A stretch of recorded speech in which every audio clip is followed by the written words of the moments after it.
¿Quién eres tú? Eastwood en su versión más brutal y aterradora. Bienvenidos al infierno.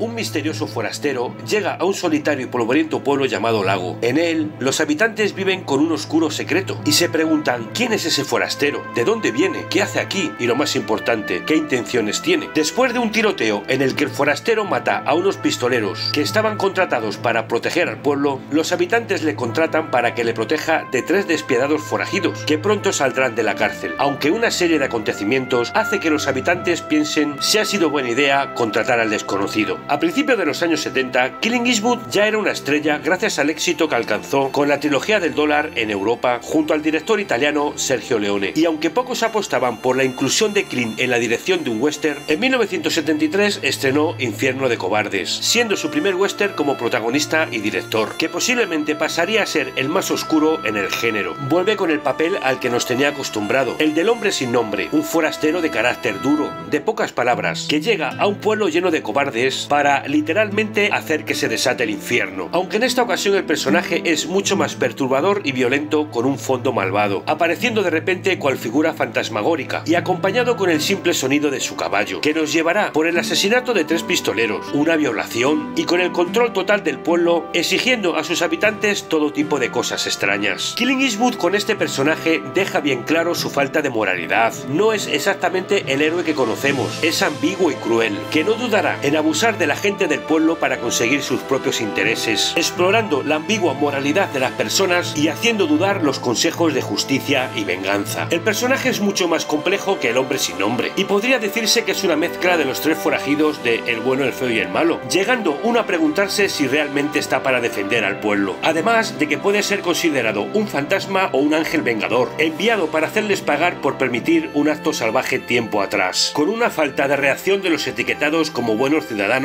que al ser testigo de situaciones violentas adoptan una posición pasiva, pasando a ser unos meros espectadores silenciosos que con sus actos nos da a entender que dan su consentimiento. Un aspecto interesante en este western es la música, ya que está casi ausente, mientras que muchos westerns nos tenían acostumbrado a melodías recurrentes que aumentaban según la tensión de la historia, en Infierno de Cobardes consigue hacerlo mediante las escenas y el sonido ambiente. La película es posiblemente la más controvertida de Clint Eastwood, tanto es así que el propio John Wayne dijo que nunca trabajaría con el actor. Con Infierno de Cobardes, Clint Eastwood apostaba por meterse de lleno en los westerns más duros. Más adelante, en la década de los 80, seguiría con El jinete pálido y en los 90 con Sin perdón, su obra cumbre en el género, con historias que nos meten de lleno en un descenso a lo más oscuro del alma humana que no nos dejará indiferente.